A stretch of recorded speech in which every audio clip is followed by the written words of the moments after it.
Hey guys and gals, today I'm going to teach you guys how to count cards. I'm going to be teaching you guys the basic high-low system, and I'm just going to be giving you guys the bare basics for how to count cards.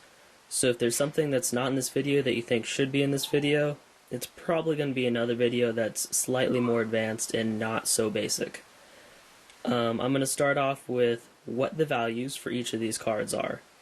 So all the cards 10 through ace are going to have a value of -1. And then once we go over here to the cards 7 through 9, these cards are going to have a value of 0. And then these cards 2 through 6 are going to have a value of +1. What this means is anytime a 2 through 6 comes out in the deck, you're going to add a 1 to whatever your count is. Anytime one of these cards come out, you're going to add a count of 0 or subtract a count of 0, or just keep it the same is the easiest way to do things. And then when one of these cards come out, you're going to subtract your count by 1. So when you do this, you're going to get something called the running count. The running count is the count that you have so far that is being counted for all the cards that have gone by. So if you've seen a 10, a jack, a queen, a 9, a 7, a 6, a 4, and a 2, your running count will be 0 because you've had 3 cards with a -1 value, 2 cards with a 0 value, and 3 cards with a +1 value. So -1, -1, -1, 0, 0, +1, +1, +1 equals 0. That's your running count. Eventually, we'll get into what's called a true count, which is where you take your running count and you divide it by the amount of decks that are left in the shoe. Most commonly, you'll find 6 decks in a shoe when you go to casinos. So if your running count is 10 and you have 5 decks left in the shoe, your true count will be +2. This is what you'll base your betting off of. You will never base your betting off of your running count. You will only do it off of your true count. When you count cards, it's a good idea to really practice before you go into a casino. Don't just think that you can count an entire deck and then go into a casino and take over the joint. It's not going to happen. There are a couple prerequisites that I would recommend that you learn how to do before you even think about stepping foot in a casino. One is be able to count a deck in at least 25 seconds or less. A lot of people out there say 30.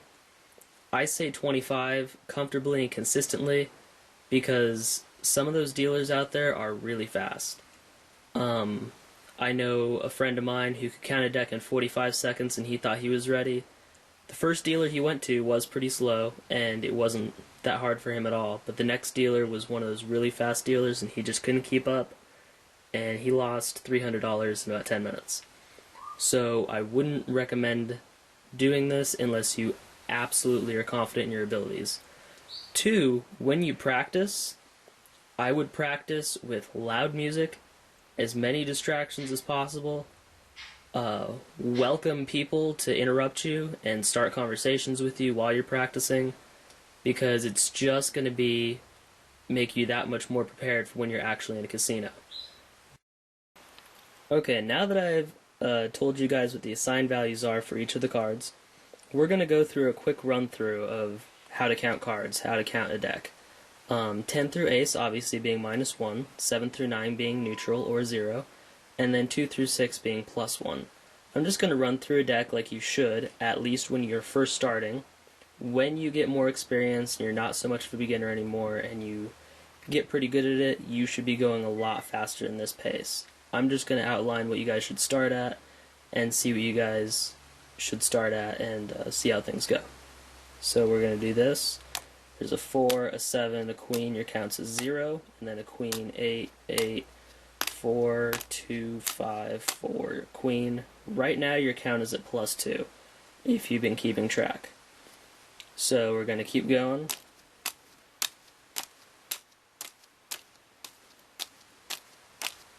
Okay, right now your count is at +1. We've gone through about half the deck, and we're going to keep going through the rest of the deck and see how you guys do.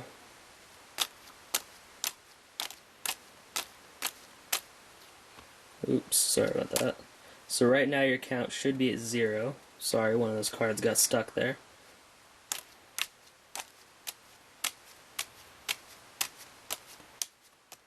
Right now your count should be at -1, and we've got just a few cards left to go.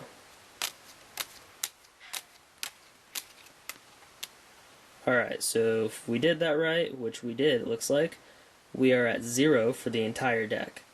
That's about the pace you should be starting at. If you can go faster, great. If you're a little slower, don't worry about it. You'll catch up in no time.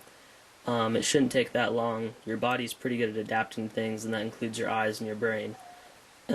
As you can tell, it's very basic math. If you can add and subtract by 1, then you're absolutely golden for the first part of counting cards.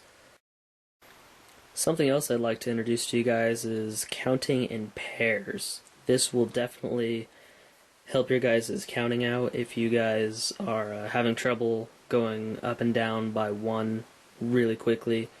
Sometimes it can be really tough, especially when you're on a run of there's a lot of face cards coming out, so you're going -1, -2, -3, -4, -5, -6, and then all of a sudden a 5, a 7, and a 4 come out, and then you just keep accidentally going -7, -8, and you keep going.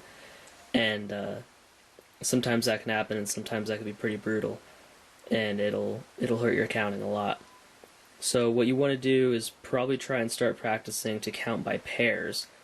I set out the 4 kinds of pairs you want to look for, basically, and we're going to go over those right now. One is Ace-Jack, which is where that's a -2. Another one is King-3, which is neutral, 0. 8-7, which is also neutral or 0.